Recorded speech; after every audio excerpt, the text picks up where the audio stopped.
오늘 이 시간 우리 가슴에 손을 얹고 하나님 감사합니다 라고 고백하겠습니다. 시작. 하나님 감사합니다. 아멘. 오늘 하루의 삶 속에서 우리 모든 성도님들의 말 속에서 가장 하나님께 많이 드리는 말씀이 하나님 감사합니다 라고 하는 고백이 되기를 주님의 이름으로 축복을 드립니다. 오늘도 말씀에 감사하면서 우리가 살아갔으면 좋겠습니다. 어, 우리 기독교를 가리켜서 신비의 종교라고 그렇게 부르기도 하고 표현을 하기도 합니다. 신비한 일들이 우리 신앙생활에서 일어나기 때문에 우리가 신비의 믿음, 신비의 종교라고 우리 기독교를 그렇게 고백을 하기도 합니다. 그래서 성경에 보면 사람의 이성과 생각으로는 도저히 이해가 되지 않지만 놀라운 기적과 이적들이 성경에 보면 예수님께서 행하고 계시잖아요. 그래서 우리 기독교 안에서도 신비한 체험들과 신비한 경험들이 지금도 우리의 삶 속에서 일어나고 있는 것을 우리는 분명히 알고 있습니다.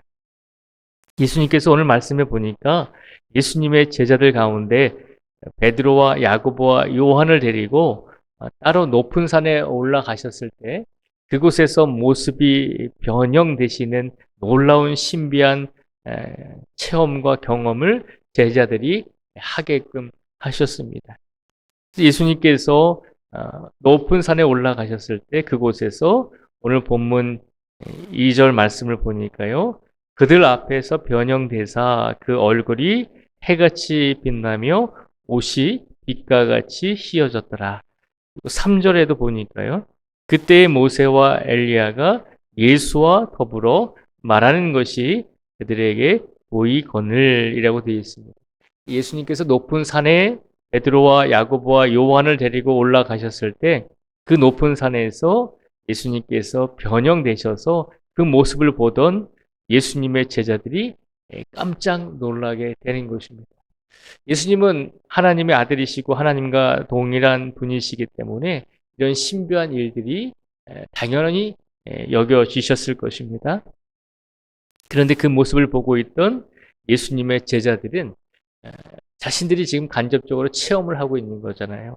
예수님께서 모습이 변하시고 그리고 그곳에서 모세와 엘리야가 나타나서 예수님과 대화를 하고 있는 모습을 보게 되었다는 것입니다. 그 모습을 경험한 베드로가 예수님께 호들갑을 떨면서 이렇게 고백을 하죠. 4절 말씀을 제가 읽어드리겠습니다. 4절 말씀에 보면요. 베드로가 예수께 여쭈어 이르되 주여 우리가 여기 있는 것이 좋사오니 만일 주께서 원하시면 내가 여기서 초막셋을 짓되 하나는 주님을 위하여 하나는 모세를 위하여 하나는 엘리야를 위하여 하리이다. 아멘. 4절에 보니까요. 신비한 경험과 체험을 한 베드로가 아주 호들갑을 떨면서 부산하게 예수님께 요청하죠. 예수님, 우리가 여기 있는 것이 좋습니다. 예수님께서 신비롭게도 정말 빛과 같이 모습이 변하셨고 그리고 우리 조상의 믿음의 조상인 모세와 또 엘리야 선지자까지 나타나서 예수님과 대화하고 있는 이 모습을 보면서 정말 이 놀라운 경험 속에서 저는 계속 살고 싶습니다. 이 신비한 체험 속에서 이 산에서 내가 예수님과 그리고 모세와 엘리야와 함께 이곳에서 머물고 싶습니다라고 그렇게 예수님께 간청을 했습니다. 우리 삶 속에서도 분명히 놀라운 신비한 체험들과 경험들을 우리 성도님들이 분명히 하실 때가 있을 것입니다. 우리 스스로가 직접적으로 그런 체험들을 할 때도 있지만 그러나 다른 사람들이 다른 성도들이 그런 체험하는 것을 우리가 옆에서 보면서 간접적으로 경험하고 분명히 신비하고 놀라운 경험들이 이적과 기적이 오늘날에도 일어나고 있구나라고 하는 것을 분명히 알게 됩니다. 그런데 그런 경험을 경험했던 베드로가 예수님께 요청하죠. 우리가 이곳에 머물기를 원합니다. 이 신비하고 이 기적이 일어난 이 산에 머물기를 원합니다라고 그렇게 예수님께 말씀을 드렸습니다. 그랬더니 5절 말씀에 보니까요. 하늘에서 말씀이 들려오죠. 하늘에서 어떤 말씀이 들려오는지 우리가 5절의 말씀을 같이 한번 읽어보겠습니다. 5절 말씀을 같이 읽겠습니다. 시작. 말할 때에 호련히 빛난 구름이 그들을 덮으며 구름 속에서 소리가 나서 이르시되 이는 내 사랑하는 아들이요 내 기뻐하는 자니 너희는 그의 말을 들으라 하시는지라. 아멘. 하늘에서 하나님의 음성이 예수님의 제자들에게 들렸죠. 선포가 되어졌죠.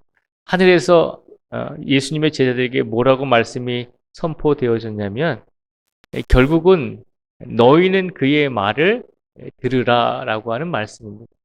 너희는 예수님의 말씀을 들어야 한다는 것입니다. 하늘에서는 베드로에게 또 야고보와 요한에게 너희가 지금 이 신비한 체험과 신비한 경험을 했으니 이곳에다가 초막셋을 짓고 너희가 이곳에서 내려가지 말고 이 신비한 경험을 계속 누리면서 살아라라고 하는 것이 아니라 하늘에서 예수님의 제자들에게 들려진 말씀은 너희는 그의 말을 들어야 한다는 것입니다.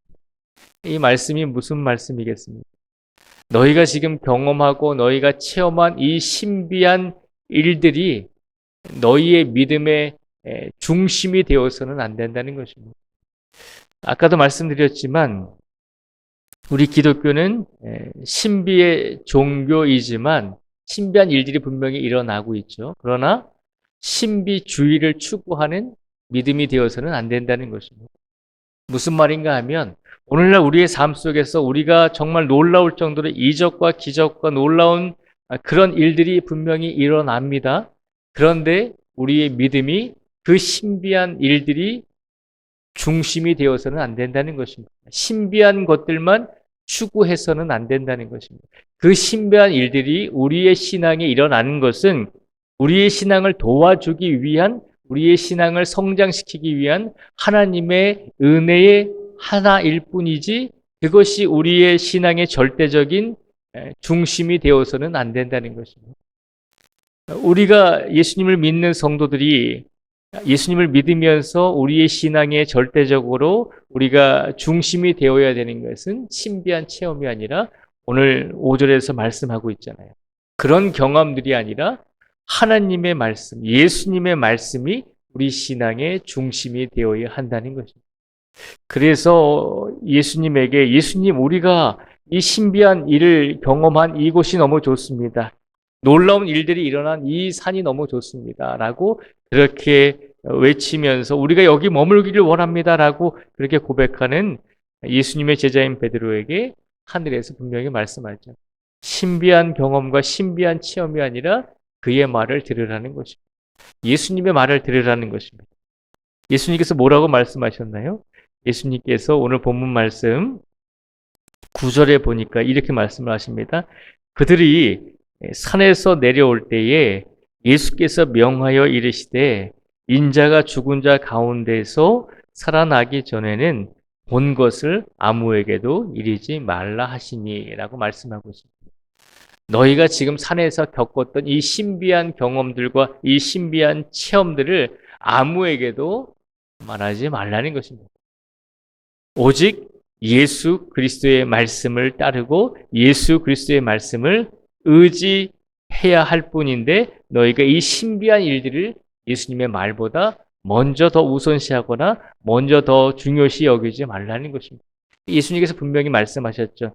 이 신비한 일들을 경험한 것은 경험한 것이지만 이 신비한 경험이 너희들의 믿음의 중심이 되어서는 안 된다는 것입니다. 오직 예수 그리스도의 말씀이 예수님을 향한 믿음의 중심이 되어야 한다는 것입니다. 그래서 오늘 이 시간 하나님께서 이 말씀을 우리에게 주신 이유가 무엇이겠습니까? 오늘도 우리의 삶 속에서 우리 주변에서 이렇게 놀라운 일들과 신비한 일들이 일어났습니다. 이런 기적들이 우리에게 일어났습니다. 우리 공동체만 정말 하나님을 믿는 진실한 공동체입니다. 라고 하면서 신비주의를 추구하는 사람들이 분명히 많이 있다는 것입니다. 분명히 예수님께서 말씀하시잖아요. 신비주의가 아니라 오직 신앙과 믿음은 하나님의 말씀, 예수님의 말씀이 중심이 되어야 한다는 것입니다. 그러니 이 하나님의 말씀인 이 성경의 말씀이 이미 우리에게 주어졌으니 우리가 삶 속에서 어떤 일을 만나든지 우리 삶 속에서 어떤 선택의 순간에 있든지 우리가 기도하고 우리가 결정을 내릴 때 우리가 신비한 경험과 신비한 체험을 했을지라도 항상 우리의 믿음의 중심은 하나님의 말씀을 읽고 그 말씀 속에서 묵상하며 그 말씀 속에서 들려오는 하나님의 음성에 귀를 기울이고 우리가 결정하고 선택해야 한다는 것입니다. 꿈에서 이렇게 하나님께서 이렇게 하라고 했습니다. 물론 꿈속에서 하나님께서 가르쳐 주실 때도 있습니다. 그러나 그 꿈이 절대적인 꿈이 되어서는 안 된다는 것입니다. 신비한 체험을 하셨다면 그 신비한 체험이 내가 경험한 신비한 체험이 하나님의 뜻에 맞는가라고 하는 것을 검증해야 되잖아요. 검증할 수 있는 유일한 방법은 오직 말씀을 통해서 하나님께서 나에게 주신 이 신비한 체험이 정말 하나님께서 나에게 주신 것인가를 말씀을 통해서 판단하고 깨달으셔야 된다는 것입니다. 그래서 오늘 시간 우리의 삶 속에서 하나님께서 때로는 우리에게 신비한 체험과 경험을 주실지라도 항상 우리 믿음과 우리 신앙생활 속에서 더 중심이 되어야 되는 것은 하나님의 말씀이 우리 안에 중심이 되어야 한다는 사실을 기억하시고 오늘도 하나님의 말씀을 읽고 묵상하시면서 그 말씀 속에서 우리에게 선포되어지는 하나님의 음성에 귀를 기울이시고 항상 말씀을 가까이 하시고 이 말씀 속에서 우리가 인생을 어떻게 살아가야 될 것인지를 우리가 선택하고 결정하며 기도하며 그렇게 하나님의 말씀을 붙들고 살아가실 수 있는 우리 모든 성도들이 되시기를 주님의 이름으로 축복을 드립니다. 기도하겠습니다.